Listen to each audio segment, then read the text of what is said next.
मेरे प्यारे बच्चों, आप सभी से नमस्कार। आप सब कैसे हैं? मैं आशा करता हूं आप सभी लोग बहुत अच्छे होंगे। आपकी तैयारी बहुत ज़बरदस्त चल रही होगी।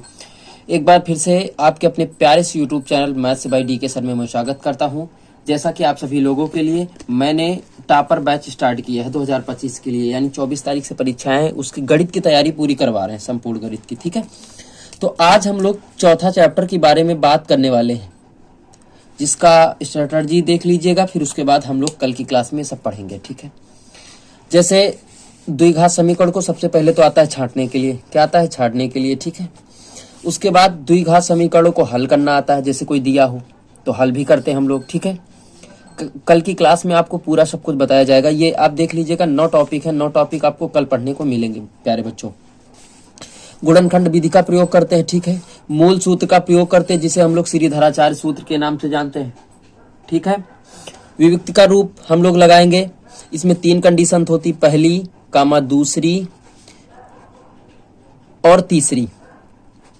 ठीक है, पहली में d बराबर 0 होता है तो इसके मूल वास्तविक और समान होते हैं।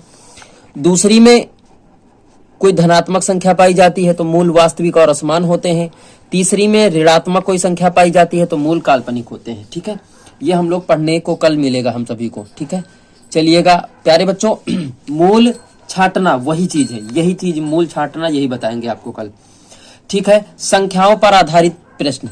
संख्याओं पर आधारित प्रश्न कैसे पूछे जाएंगे कि दो संख्याओं का योग इतना है, गुणनफल इतना है, तो संख्याएं बताओ। ठीक है प्यारे बच्चों, तो इस तरीके से हम लोगों को प्रश्न मिलेंगे। ठीक है, बात समझ में आ रही ना? अब चलिए, इसके बाद हम लोगों को सवाल वर्ग और आयत पर भी आधारित मिल सकते हैं। ठीक है ना, किसी वर्ग की लंबाई इतनी है और इसका क्षेत्रफल कितना होगा, परिमाप कितना होगा, ऐसे भी पूछे जा सकते हैं। आयत की लंबाई चौड़ाई इतनी है तो परिमाप कितना हो जाएगा, कैसे क्या, ऐसे भी पूछे जा सकते सवाल। ठीक है, और दूसरी बात यह है कि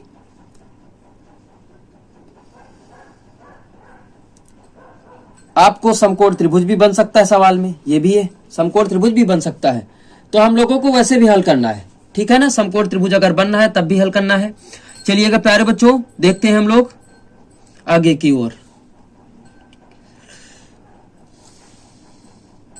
चलते हैं आगे। ठीक है, अब द्विघात समीकरण बनाना भी आता है हमको। द्विघात समीकरण बनाने का भी सूत्र पता होना चाहिए। x² minus alpha plus beta plus alpha beta बराबर 0, ये तो होता है ना, होता है, ये सूत्र होता है। यानी जहां मूलों का योग दिया हो, मूलों का गुणनफल दिया हो, तो हम लोगों को द्विघात समीकरण बनाने को आता है प्यारे बच्चों। ठीक है ना, चलिएगा आगे बात करते हैं हम लोग आगे वाले टॉपिक पे। देखो, ये 7 टॉपिक आपको पढ़ने हैं, 7 टॉपिक, और कल की क्लास में मैं 7 टॉपिक आपको पढ़ाने वाला हूं। टॉपर बैच आपका चलने वाला है। ठीक है प्यारे बच्चों, तो ज्यादा से ज्यादा शेयर करो। और हाँ, शाम को 7 बजे हम लोग मिलेंगे लाइव क्लास में। ठीक है प्यारे बच्चों, और ज्यादा से ज्यादा शेयर करो, ज्यादा से ज्यादा लाइक करो। मिलते हैं अगली क्लास में। ओके प्यारे बच्चों, थैंक यू, दैट्स ऑल।